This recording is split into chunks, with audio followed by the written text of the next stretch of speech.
Welcome to the Humans Under Grace Bible Study Podcast. We're getting ready to have an old-fashioned line-on-line, precept-on-precept study of God's Word to search out those deeper truths and gain a greater understanding of the Bible. We would love for you to join us today as we dig in and learn what it is God would truly have us to know from His letter that He wrote to us.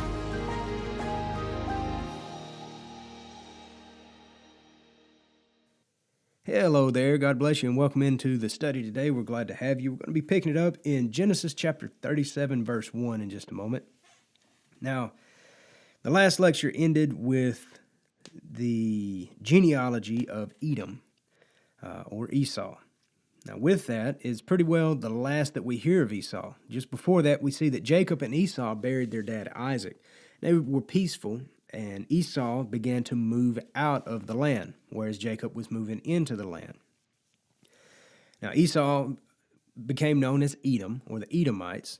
And then, as I mentioned in the last lecture, Ezekiel chapter 39, verse 1 speaks of Chief Prince Meshach.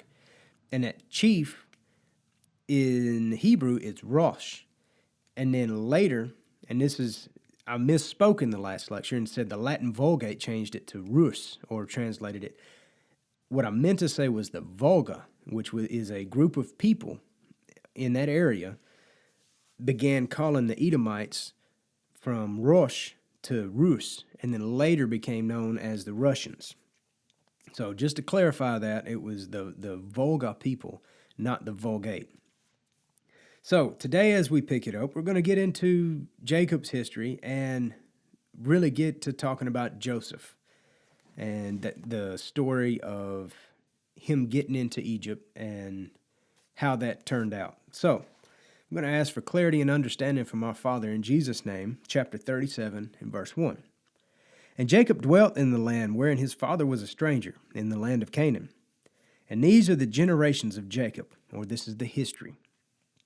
Joseph, being 17 years old, was feeding the flock with his brethren, and the lad was with the sons of Bilhah, which would have been Dan and Naphtali, and the sons of Zilpah, which would have been Gad and Asher, his father's wives. And Joseph brought unto his father their evil report. So basically, he's kind of tattletelling, okay? He's out there, he's observing that they're not handling things, the way he would do or the way their dad expects. So he's going back and telling what's going on. Now, Israel loved Joseph more than all his children. This was kind of a downfall, kind of a little drawback to Israel, is that he played favoritism pretty heavily. He favored Rachel above his wives, and naturally here he favors Joseph. And, God don't play favorites. He cuts it clean across the board. There's no favoritism. He's fair. He's more fair than anyone. Continue in verse 3. Because he was the son of his old age, and he made him a coat of many colors. Now, this coat of many colors, it don't mean it was patched together, like it had a bunch of patches on it, so it was like a quilt. It's not that. What it means is basically the chief of a family would have a coat such as this and then pass it on to his heir. So what it's doing is calling Joseph out as Israel's heir, even though he's the younger.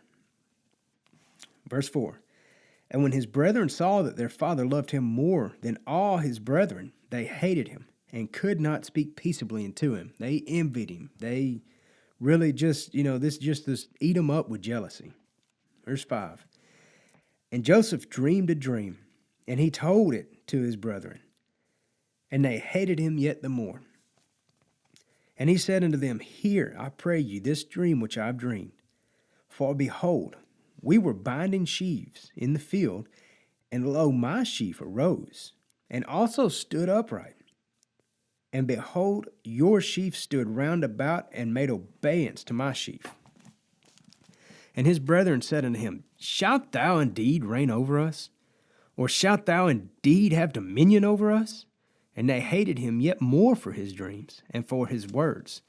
Now, you might say, he might be a little braggy. He could have probably kept this to himself. I guess you could put it to adolescence, maybe just a little immaturity here. But it is still all in God's plans.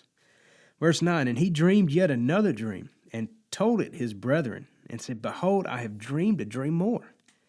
And behold, the sun and the moon and the 11 stars made obeisance to me. And he told it to his father and to his brethren, and his father rebuked him, and said to him, What is this dream that thou hast dreamed? Shall I and thy mother and thy brother indeed come and bow down ourselves to thee to the earth? And his brethren envied him. But his father observed this saying. So naturally, Israel had had a few dreams himself. And so he's kind of sitting back and going, maybe, okay, I'm seeing, he's probably seeing a pattern here. Verse 12, and his brethren went to feed their flocks in Shechem. And Israel said unto Joseph, Do not thy brethren feed the flock in Shechem? Come, and I will send thee unto them. And he said to him, Here I am. I'm ready to go. Let me go. I'm ready. And he said to him, Go, I pray thee, see whether it be well with thy brethren, and well with the flocks, and bring me word again. So he sent him out of the vale of Hebron, and he came to Shechem. Now, basically, he's going to be a reporter, I guess you could say, kind of maybe just checking in, and the brothers aren't going to like this. They're out there doing the work, and he's been set up at the house. He's the favorite. He kind of gets the easy side of things. And then when it comes down to business, he shows up, and if he happens to catch them messing around, well, he's going to go right back and tell Pops that they're messing around, and, they're going to get in trouble. So all this is doing is just building more envy, more jealousy, more hatred towards him. Verse 15, and a certain man found him, and behold, he was wandering in the field. And the man asked him, What seekest thou? And he said, I seek my brethren. Tell me, I pray thee, where they feed their flocks. And he said, They are departed hence, for I heard them say, Let us go to Dothan. And Joseph went after his brethren and found them in Dothan. Now, Dothan is on a caravan road, basically. It was kind of the main road that was going into Egypt for caravans coming from the east. Verse 18, and when they saw him afar off, even before he came near unto them, they conspired against him to slay him. They really hated this dude. And they said one to another, Behold, the dreamer cometh. Now here they are making fun of him. Come now, therefore, and let us slay him, and cast him into some pit, and we will say some evil beast had devoured him, and we will see what will come of his dreams. Basically what they're saying, they're mocking him here, saying, look, we're going to kill this dude and throw him in a pit and see how much of us bow down to him at that point. And Reuben heard it, and he delivered him out of their hands. And he said, Let us not kill him. And Reuben said unto him, Shed no blood, but cast him into the pit that is in the wilderness, and lay no hand upon him, that he might deliver him out of their hands to deliver him to his father again. So Reuben's stepping up as the big brother and going, here, let's just leave him in there. And, he's kind of trying to pull a quick one on him. And just let him down over there and just leave him there. And then whenever their attention would get diverted, he'd run over there and get him out and come on, get out of here, go on home. But, verse 23, and it came to pass, when Joseph was come unto his brethren, that they stripped Joseph out of his coat of many colors that was upon him. And they took him and cast him into the pit, and the pit was empty, and there was no water in it. And they sat down to eat bread, and they lifted up their eyes and looked, and behold, a company of Ishmaelites came from Gilead with their camels bearing spicery and balm and myrrh, going to carry it down to Egypt. Well, what perfect timing. And Judah said unto his brethren, What profit is it if we slay our brother, and conceal his blood? Well, we won't make any money off of that. Come, let us sell him to the Ishmaelites. Excuse me. And let not our hand be upon him, for he is our brother and our flesh. And his brethren were content. Oh, they all like the idea of making a little extra money on the side. Then there passed by Midianites, merchantmen, And they drew and lifted up Joseph out of the pit and sold Joseph to the Ishmaelites for 20 pieces of silver. And they brought Joseph into Egypt. Now, I want to point something out here. As much as we talk about Joseph, Joseph is a type of savior of Israel, because in the end, with the famines that happen, Joseph is the one who is given the gift by God to understand how to prevent Israel from dying during a famine that will be coming up in the next few chapters. And this 20 pieces of silver, if you remember, Christ was sold for 30 pieces of silver. And it just so happens he was sold basically into bondage. He was bound and carried away. So we have this type of Christ in Joseph that we can definitely learn from. Verse 29, and Reuben returned into the pit, and behold, Joseph was not in the pit. And he rent his clothes, and he returned unto his brethren, and said, the child is not. And I, whither shall I go? So how am I supposed to go home to Dad and tell him that Joseph's not here? This is really hurting Reuben. And they took Joseph's coat and killed a kid of the goats and dipped the coat in the blood. And they sent the coat of many colors, and they brought it to their father, and said, this have we found. Know now whether it be thy son's coat or no. Naturally, even if they didn't pull it off of Joseph right then, they would have known it was his coat. And he knew it. And he said, it is my son's coat. An evil beast hath devoured him. Joseph is without doubt rent in pieces. And Jacob rent his clothes and put sackcloth upon his loins and mourned for his son many days. And all his sons and all his daughters rose up to comfort him. And he refused to be comforted. And he said, for I will go down into my grave unto my son mourning. Thus his father wept for him. He said, there's no way I can get over this. That was his favorite son. He's going to die a sad man. Verse 36, and the Midianites sold him into Egypt unto Potiphar, an officer of Pharaoh's and captain of the guard. Now, the captain of the guard is basically, he had charge over the police and the military and also the executioners. Okay, so verse 38 and verse 1. Now in chapter 38, we're going to pull away from Joseph for just a minute. We're going into a little bit of Judah. We're going to see a little of his character. And it came to pass at the time that Judah went down from his brethren and turned in to a certain Adullamite whose name was Hira. Now this is a friend. And Judah saw there a daughter of a certain Canaanite, whose name was Shua.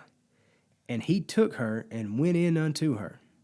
Now you might recall Esau was taken out of the blessing of the lineage because he lay with women that were outside of the Adamic line, okay? Now Judah just stepped out of that line, and he got with the Canaanites. You see, Israel and the Canaanites were not supposed to mix because there's a second influx of fallen angels, of the Nephilim, which you can read about. That's where Goliath would come from. That's where the king named Og would come from. These giants, the Philistines, they were interbreeding with angels and making hybrids again. And so now Judah is kind of dabbling over in that culture, and that's not good. That's not God's plan. And Judah is one, he is the king line. Therefore, he is one who, one side of the line who Christ came from, biologically. Let's see, next verse. And verse 3. And she conceived and bare a son, and he called his name And she conceived again and bare a son, and she called his name Onan. And she yet again conceived and bare a son, and called his name Shelah. And he was at Chezib when she bare him. And Judah took a wife to his firstborn, whose name was Tamar. Now, Tamar is a Judean. So she is an Israelite. So she is back in this line. And Judah's firstborn, was wicked in the sight of the Lord, and the Lord slew him. And Judah said unto Onan, Go in unto thy brother's wife, and marry her, and raise up seed to thy brother. Now this raise up seed, this is law before Sinai, but, excuse me, what this is kinsman redeemer, basically. So naturally, had no children. The custom of the time was that Onan would go into Tamar, have a child, and that child would then be basically adopted by even though he's already dead, but that child would be counted as his son. And so he would receive the inheritance of while also receiving part of the inheritance of Onan. And, for most that seems pretty confusing, but that's the custom of the time. Verse 9, and Onan knew that the seed should not be his. As I just explained, it would be Er's. And it came to pass, when he went in unto his brother's wife, that he spilled it on the ground, lest that he should give seed unto his brother. So he's a little greedy over his stuff. He didn't want to have his brother a kid and help him to carry on the namesake. At the same time, though, he is half Judean, or Israelite, and half Canaanite. So that can't be in the lineage. And the thing which he did displeased the Lord, wherefore he slew him also. Then said Judah to Tamar, his daughter-in-law, Remain a widow at thy father's house till Shelah, my son, be grown. For he said, lest peradventure he die also, as his brethren did. And Tamar went and dwelt in her father's house. So hold on just a little while. So now he's got two sons that he's got to rear up children for, along with, or through this third one that's coming up. Verse 12, and in the process of time, the daughter of Shua, Judah's wife, died. And Judah was comforted, and went up unto his sheep shearers in Timnath, he and his friend Hira, the Adulamite. Now, it's sheep shearing time, and as we'll see, Judah, he likes to party when it comes sheep shearing time. And it was told Tamar, saying, Behold, thy father-in-law goeth up to Timnath to shear his sheep. And she put her widow's garments off from her, and covered her with a veil, and wrapped herself, and sat in an open place, which is by the way to Timnath. For she saw that Shelah was grown, and she was not given unto him to wife. So she had waited these years, and Judah had not fulfilled his side of the bargain. So she's still being a widow, meaning that she's not marrying, she's not even looking, okay? But here Shelah is, he's a grown man, and he's still getting to do, whatever he wants to do. He's not been given to her. Verse 15, and Judah saw her. He thought her to be an harlot. So she had dressed up. She's having to disguise herself because she had covered her face. And he turned unto her by the way and said, Go to, I pray thee, let me come in unto thee. For he knew not that she was his daughter-in-law. And she said, What wilt thou give me, that thou mayest come in unto me? And he said, I will send thee a kid from the flock. She said, Wilt thou give me a pledge till thou send it? And he said, What pledge shall I give thee? And she said, Thy signet, and thy bracelets, and thy staff that is in thy hand. And he gave it to her, and came in unto her, and she conceived by him. Now, this signet ring, this is basically your signature. What they would do with legal contracts or binding contracts at this time, this signet would be dipped in wax, and it would basically sign the paper or whatever would be the cause there. And so this is basically him giving her his signature. Yes, you've got it. Verse 9, and she arose and went away, and laid by her veil from her. So she put off her harlot's clothes and put on the garments of her widowhood. So here she goes. She's pretending nothing happened. And Judah sent the kid by the hand of his friend the Adullamite to receive his pledge from the woman's hand, but he found her not. So he's trying to get his stuff back. He is fulfilling his side of the bargain here. Then he asked the men of that place, saying, "Where's the harlot that was openly by the wayside?" And they said, "There was no harlot in this place." And he returned to Judah and said, "I cannot find her." And also the men of the place said that there was no harlot in this place.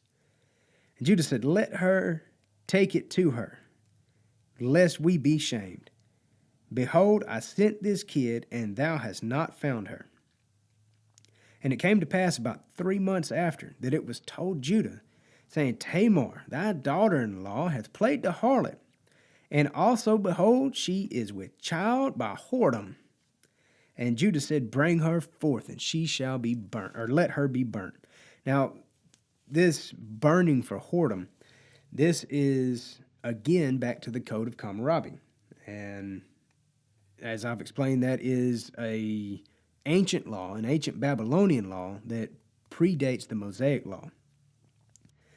Verse 25, "And she was brought forth, and she sent her for, when she was brought forth, she sent to her father-in-law, saying, By the man whose these are, am I with child.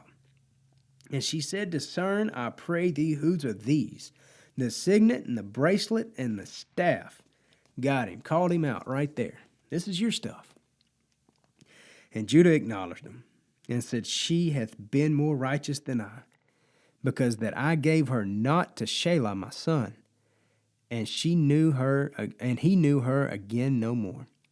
Now, just because Judah knew her again no more, it kind of means that he pushed her out or whatever. You can read in Luke chapter 3, which is the true lineage of Christ, that one of these sons coming up, in the name of Phares that she has, Phares, is in that line. He is the 8th from David. So naturally it would go Judah, then Phares, and then 7 more, and then David would be the 8th. So he is in that genealogy, which is why it was so important for Tamar to kind of swindle around, I guess you could say, and conceive by Judah to keep all the genealogies within the Israelites. Verse 27, "And it came to pass in the time of her travail that, behold, twins were in her womb. And it came to pass when she travailed that the one put out his hand, and the midwife took and bound upon his hand a scarlet thread, saying, This came out first. And it came to pass, as he drew back his hand, that behold, his brother came out. And she said, How hast thou broken forth this breach upon thee? Therefore his name was called Phares, which means the breach, which would be the extreme great-grandfather of David, then Nathan, all the way down to Christ. Verse 30, And afterward came out his brother that had the scarlet thread upon his hand, and his name was Zara, which means a rising of light, or the dawn. Now, chapter 39 gets back into the story of Joseph. So we had that little snippet there of Judah and his adventures, I guess you could say. And now we're going to change directions and get back to Joseph. So chapter 39 and verse 1. And Joseph was brought down to Egypt, and Potiphar, an officer of Pharaoh, captain of the guard, an Egyptian, bought him of the hands of the Ishmaelites, which had brought him down thither. Excuse me. And the Lord was with Joseph, and he was a prosperous man, and he was in the house of his master the Egyptian. Now, it don't just say he was a prosperous man. He went down here and he was a good worker, and he was prosperous. But the Lord was with him, and he was a prosperous man. It's the Lord's blessings. Verse 3, And his master saw that the Lord was with him, and that the Lord made all that he did to prosper in his hand. And Joseph found grace in the sight, and he served him. and he made him overseer over his house, and all that he had, he put into his hand. And it came to pass from the time that he had made him overseer in his house, and over all that he had, the Lord blessed the Egyptian's house for Joseph's sake. And the blessing of the Lord was upon all that he had in the house and in the field. So he's really, obviously Potiphar is looking at this, and he can see what's going on. He knows that it's nothing he's doing, nothing Joseph's doing, but it's the Lord that's blessing him through Joseph. Verse 6, and he left all that he had in Joseph's hand, and he knew not aught he had, save the bread which he did eat. And Joseph was a goodly person and well favored. Potiphar didn't look at the books. He didn't count his money. He didn't double check. He didn't have a clue what he had going on because he trusted David. He trusted Joseph that much that he gave him everything. He knew that he was a good person, that he was blessed by God, and that he would not wrong him. Verse 7, and it came to pass after these things that his master's wife, cast her eyes upon Joseph. And she said, lie with me. But he refused. Naturally, he's a goodly man. And said unto his master's wife, behold, my master wotteth not what is with me in the house. Now, this wotteth means knoweth not. And he hath committed all that he hath into my hand. They're saying he don't know how much he has. He could care less because he knows I'm trustworthy. Verse 9, there is none greater in this house than I. Neither hath he kept back anything from me but thee, because thou art his wife. How then can I do this great wickedness and sin against God? So he's been blessed by God, and he's earned this trust of Potiphar by being such a great guy, trustworthy guy, and following God step for step. And then to fall off this way, it would be wickedness against Potiphar, and it would be sinning against God. It'd go against everything he had. Verse 10, and it came to pass, as she spake to Joseph day by day. So she didn't just leave it alone. She's trying to woo him in here. That he hearkened not unto her, to lie by her, or to be with her. And it came to pass about this time that Joseph went into the house to do his business. And there was none of the men in the house there within. And she caught him by his garment, saying, lie with me. Now, this is basically a robe, I guess you could say. And it came to pass, verse 12, finishing that. And he left his garment in her hand and fled and got him out. So he took off. He wasn't having any part of it. Verse 13, and it came to pass when she saw that he had left his garment in her hand and was fled forth, that she called unto the men of her house and spake unto them, saying, see, he hath brought in a Hebrew to mock us. He came in unto me to lie with me, and I cried with a loud voice. And it came to pass when he heard that I lifted up my voice and cried, that he left his garment with me and fled and got him out. What a lie. And she laid up his garment by her until his Lord came home. And she spake unto him according to these words, saying, the Hebrew servant which thou hast brought unto us came in unto me to mock me. And it came to pass, as I lifted up my voice and cried, that he left his garment with me and fled out. So she's really putting it on here. And it came to pass, when his master heard the words of his wife, which she spake unto him, saying, after this manner did thy servant to me, that his wrath was kindled. So she's really, she's just doing her best to throw him under the bus because of her embarrassment. And Joseph's master took him and put him into the prison, a place where the king's prisoners were bound. And he was there in the prison. But the Lord was with Joseph, and showed him mercy, and gave him favor in the sight of the keeper of the prison.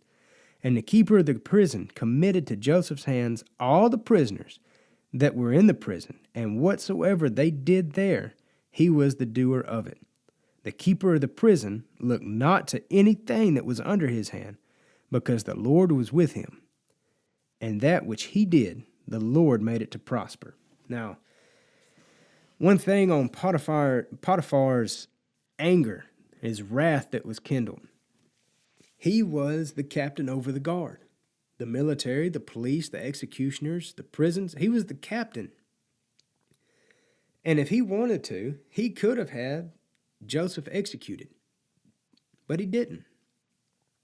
He sent him down into prison and then allowed him to be basically second in charge of the prison, to let him continue to do the books, to let him continue to be trusted. So, if his wrath was kindled completely against Joseph, you would think he would just execute him. No, I believe he saw what was going on, what was truly happening. He trusted Joseph so much. Joseph had so many opportunities, being that he didn't even know what he had in his house because Joseph was taking such good care of it. He knew Joseph wouldn't do anything. Therefore, it kind of shows that his wrath was kindled against his wife. But at the same time, to, I guess, save face a little, he had to reposition Joseph. Now, in the next chapter, in the next study, we will get into chapter 40, and that's where Joseph will start interpreting dreams.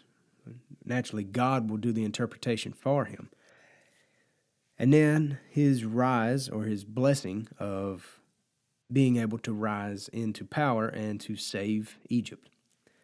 God bless y'all. I hope you've enjoyed it, and have a great day.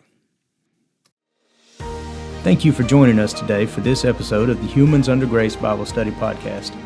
If you have any questions, you can go to our website at www.humansundergrace.com and under the Contact Us page, submit your question. Also, you can write to us at Humans Under Grace, P.O. Box 1467, Tatum, Texas 75691.